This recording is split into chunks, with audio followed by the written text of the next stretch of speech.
Jayalakshminarayana ఎస్ఎల్ఎన్ఎస్ఎస్ group సభ్యులందరికీ స్వాగతం సుస్వాగతం. ఇవాళ రోజున పాండురంగ మహత్యంలో మనకి భానుదాసర్ అనే ఆయన యొక్క కథ, అది పాండురంగ మహత్యంలోది. అయితే భాగవత మహీపతి అని చెప్పి మరాఠాలో ఒక గ్రంథం ఉంది, దానిలో ఒక కథ ఇది 15వ సెంచరీలో జరిగిందిగా చెప్తూ ఉంటారు.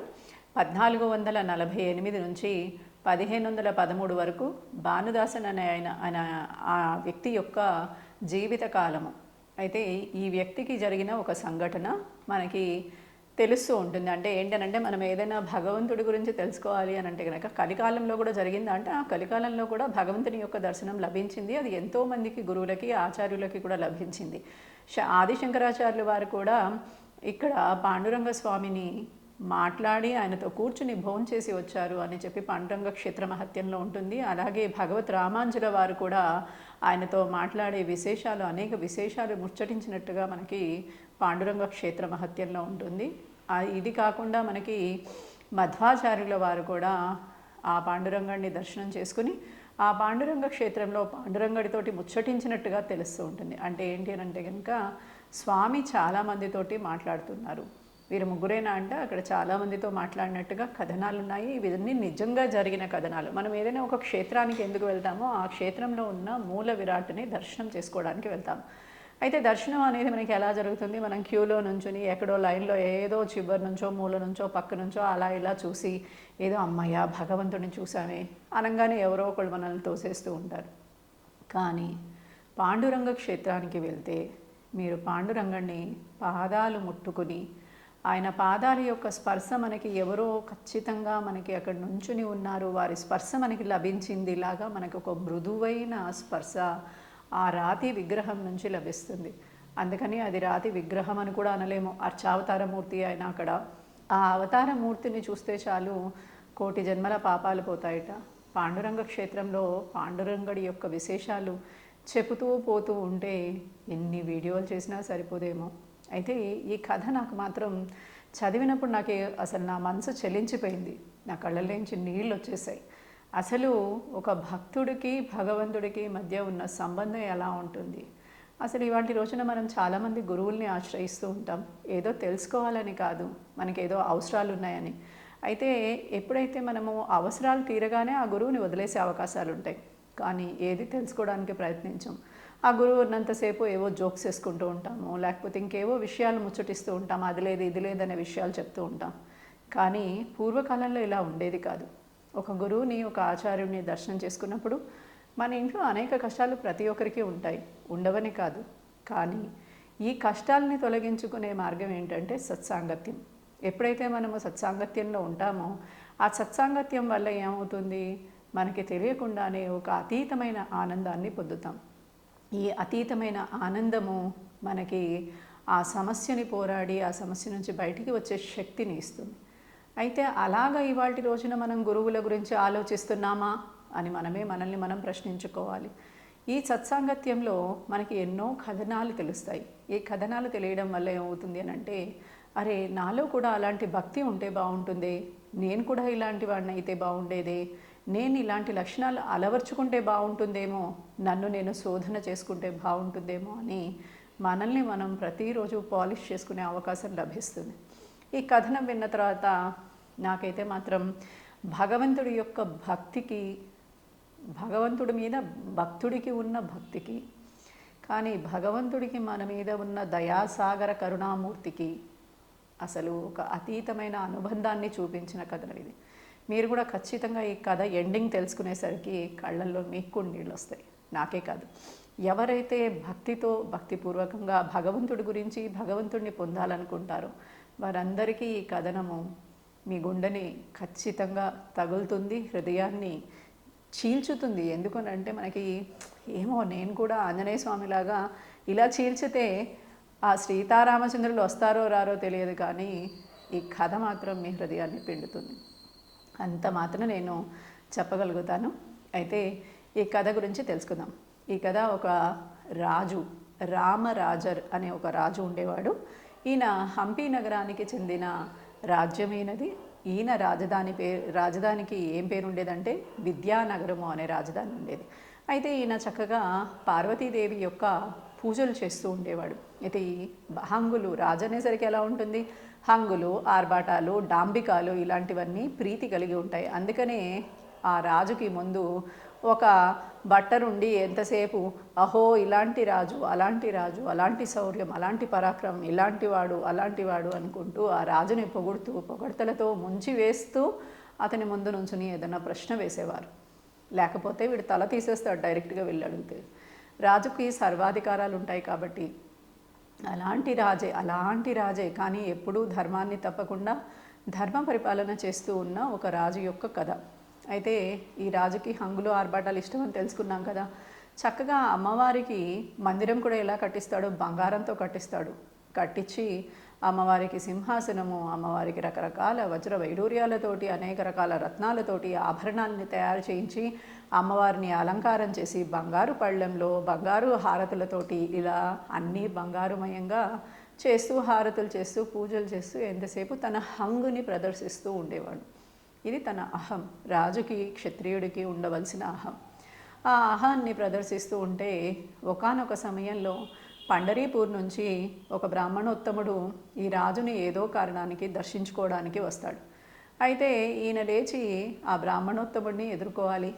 మన గురువులు కానీ మన ఆచార్యులు కానీ ఎవరైనా వస్తే మనం లేచి ఎదుర్కోవాలి కదా. అయితే ఈయన ఏం చేస్తాడనంటే కూర్చుని ఆ భటుడితో చెప్తూ ఉంటాడు, ఏం లేచి వెళ్ళక్కర్లేదు, మనం పూజలు చేస్తూ ఉంటే కనుక ఈ పూజల్ని నా హంగుని నా ఆర్భాటాన్ని చూసి ఎంత బాగా చేస్తున్నానో అతని తర్వాత చెప్తాడులే పూజ కానీ అని చెప్పి పూజ చేస్తూ ఉంటాడు ఆయన. ఎదురు వెళ్ళి ఎదుర్కోవడం అనేది జరగదు. అయితే పూర్వము ఇలాంటి కథ ఒకటి పూర్వము ఇంద్రజిత్ మహారాజు అనే అతనితోటి జరిగింది. ఈ పూర్వము ఇంద్రజిత్ మహారాజు పూజ చేస్తున్న సమయంలో ఆయన గురువు అగస్త్య మహాముని వేయించేశారు అక్కడికి. గురువు మన ఇంటికి వచ్చినప్పుడు మొట్టమొదలుగా మనం ఏ పని చేస్తున్నా వదిలిపెట్టి సాదరంగా ఆహ్వానించి అర్ఘ్యపాద్యాలు సమర్పించి పాదప్రక్షాళన చేసి ఆ పాదప్రక్షాళన చేసిన నీటిని తల మీద జల్లుకొని కుశల ప్రశ్నలు వేసిన తర్వాత గురువుకి ఏం కావాలో చూసుకున్నాకే మనం మిగతా పనులు గురువు ద్వారా, గురువు ఉన్నంత వరకు గురువు తప్ప ఇంకేమీ చూడకుండా గురువునే ధ్యానం చేస్తూ కూర్చోవాలి.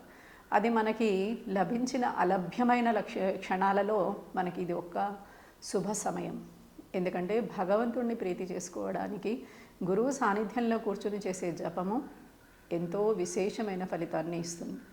ఈ ఇంద్రదుమ్య మహారాజు ఎక్కడా కూడా లేచి తన గురువుని ఆహ్వానం చేయకుండా తన యొక్క హంగు ఆర్భాటాల్ని గురువు చూసి, గురువు ఆహా ఎంత బాగా చేస్తున్నావులే అని నన్ను గురువు మెచ్చుకోవాలి అన్నట్టుగా అనుకుంటాడే కానీ నేను ఇన్ని పూజలు చేశాను, ఇన్ని రకాల నైవేద్యాలు పెట్టాను, ఇన్ని రకాల పూలు తెచ్చాను, ఇన్ని రకాల అలా చేశాను ఇలా చేశాను అని అన్నట్టుగా ఆ గురువు దగ్గర నుంచి తనకి పేరు ప్రఖ్యాతులు రావాలని అనుకుంటూ ఉంటాడు శిష్యుడు. అప్పుడు గురువు కూడా చూసి అగస్త్య మహాముని ఆయన ఏం తెలియనివాడా, గురువు ఎప్పుడు తన శిష్యుడి యొక్క మనోగతము తెలిసినవాడు కాబట్టి గురువు మాట్లాడిన ప్రతి మాటకి విశేష అర్థాలు ఉంటాయి. శిష్యుడు తన దృష్టితో చూస్తాడు కాబట్టి ఆ దృష్టి చాలా చిన్నదైపోవడం వల్ల తన పరిమితి ఎంతో అంతే అర్థమవుతూ ఉంటుంది, అంతకన్నా ఎక్కువ అర్థమవుదు. గురువు చెప్తాడు, నీకు గురువుని ఎలా రిసీవ్ చేసుకోవాలో కూడా మర్చిపోయావు. మహారాజు అయ్యుండి, ధర్మం తెలిసిన వాడు అయ్యుండి ధర్మాన్ని పాటించలేదు. ఈ మదము ఎవరికి ఉంటుంది? పశువుకి మదం ఉంటుంది. పశువుకు కూడా మదం ఎప్పుడు ఉంటుంది? కాలానుగుణంగా మదము వస్తుంది పశువుకి. అది కూడా గజానికి ఎట్లాంటి మదం వస్తుంది? కాలానుగుణంగా ఎప్పుడో ఒకప్పుడు మదం వచ్చి ఆ మదముతోటి అనేక ఆడ ఏనుగులతోటి అది క్రీడించడమే కాకుండా నీళ్ళల్లో పడి పొర్లుతూ ఉంటుంది. అలాంటి మదాన్ని ఇవాల్టి రోజున నువ్వు నా ముందు ప్రదర్శించావు కాబట్టి గజమైపో అని చెప్తాట అగస్త్య మహాముని. ఈ ఇంద్రద్యుమ్న మహారాజే గజేంద్ర మోక్షంలో గజేంద్రుడు ఆ రాజే. అంటే చూడండి, గజేంద్రుడు కూడా 100 సంవత్సరాలు మొసలితోటి యుద్ధము చేసి నారాయణ సాక్షాత్కారాన్ని పొంది ఆ తర్వాతే ఆయనకి మోక్షం లభించింది. అయితే గురువు యొక్క శాపము కూడా వృధా కాలేదు. ఇక్కడ తెలియాల్సింది ఏంటి అంటే, గురువు కూడా తన శిష్యుడు బాగుపడాలనే ప్రయత్నం చేస్తాడు. ఇంకా ప్రయత్నం చేసిన దాంట్లో వీడు బాగుపడడు అని అనుకున్నప్పుడు దానికి కావలసిన దారిని ఎంచుతాడు. ఎలా అయితే వీడు బాగుపడతాడు అని. అందుకని ఈ గజేంద్ర మోక్షం యొక్క కథ ఇక్కడ కనిపిస్తూ ఉంటుంది మనకి. ఎందుకు ఇలా కనిపిస్తోంది అని అనిపించవచ్చు మీకు. ఎందుకంటే బ్రాహ్మణోత్తముడు వచ్చినప్పుడు రాజు లేచి వెళ్ళి ఎదుర్కోవాలి. అలా ఎదుర్కోకుండా తన యొక్క హంగు ఆర్భాటాన్ని చూపించాలనుకున్నాడు. వెంటనే ఈ బ్రాహ్మణోత్తముడు ఏమైనా తక్కువ వాడేంటి, ఈయన కూడా ఏముంటాడంటే, రాజా ఎలా ఉంది, నేను ఎలా పూజ చేశాను బ్రాహ్మణోత్తమ అని అడిగితే, రాజా నువ్వేమి ఏం పూజ చేసావు, ఇక్కడ నువ్వు మహా అయితే బంగారు పళ్ళాలు పెట్టావు, బంగారు హారతులు ఇచ్చావు, బంగారు నగలు వేశావు, కానీ నేను వచ్చిన ఊరు ఉంది చూడు, ఎవరికైనా వాళ్ళ ఊరంటే ప్రేమ ఉంటుంది కదా, మన ఊరంటే మనకి చాలా ప్రేమ ఉంటుంది. ప్రేమ ఉండడమే కాకుండా మన ఊరి మీద కించిత్ అభిమానం కూడా ఉంటుంది. హంగుగా కూడా చెప్పుకుంటాం, మేము పలానా ఊరు వాళ్ళమండి, పలానా జిల్లా వాళ్ళమండి అని గట్టిగా చెప్పుకుంటాం. ఎందుకు? అది మనకి గర్వకారణం. అలాగే ఈయనకు కూడా పండరీపురం నుంచి వచ్చాడాయే. ఎవరి నుంచి? పండరీనాథుడు ఉండే క్షేత్రం నుంచి వచ్చినవాడాయే. ఇంకొంచెం హంగు ఉంటుంది కదా. ఈయన ఏం తక్కువ తినలేదు. అందుకని ఈయన ఏం చేశాడంటే చక్కగా, ఏముంది రాజా, ఇక్కడ నువ్వు ఒక్క అమ్మవారికే కొంత ఏదో బంగారాన్ని ఏర్పాటు చేసావు, కానీ పండరీపురంలో అయితే కనుక నువ్వు పండరీపురానికి రా, బంగారుమయమైన ప్రాకారాలు ఉంటాయి, మణులు మాణిక్యాలతో ఇల్లులు ఉంటాయి, ఎక్కడ చూస్తే అక్కడ దగదగదగదగా మెరిసిపోతూ ఉంటుంది. సూర్య తేజస్సుతోటి ఆ ప్రకాశం నువ్వు చూస్తూ ఉంటే అలా నీ కళ్ళు టకటక మిరుమిట్లు గొలుపుతాయి. అంత బాగుంటుంది పండరీపురం. అలాంటి పండరీపురం కన్నా పెద్ద గొప్పేంటి ఇక్కడ నువ్వు చేసింది? ఎందుకని పండరీపురం అలా ఉంది అంటే, ఆ దేవాలయం ఉంది. ఏ దేవాలయం? పాండురంగనాథుని యొక్క దేవాలయం ఉంది. ఆ పాండురంగడు పండరీపురంలో ఆయన దేవాలయం గురించి అయితే ఇంకా చెప్పనే అక్కర్లేదు. మణిమయ గోపురాలు, ఆహా, నువ్వు చూస్తే చాలు. ఎందువల్ల వచ్చింది అదంతా? ఆ రంగనాథుడు అక్కడ ఉండడం వల్ల వేంచేసి ఉన్నాడు కాబట్టి అక్కడంతా అలా ఉంది అని చెప్పాట. ఏదో రాజు వింటాళ్లే, వినేసేసి ఎంతో కొంత దక్షిణ ఇచ్చి, అబ్బా చక్కటి విశేషం చెప్పావయ్యా, నేను కూడా ఏదో ఒక రోజు వెళ్ళి దర్శనం చేసుకుంటాలే అంటాడేమో అనుకున్నాడు.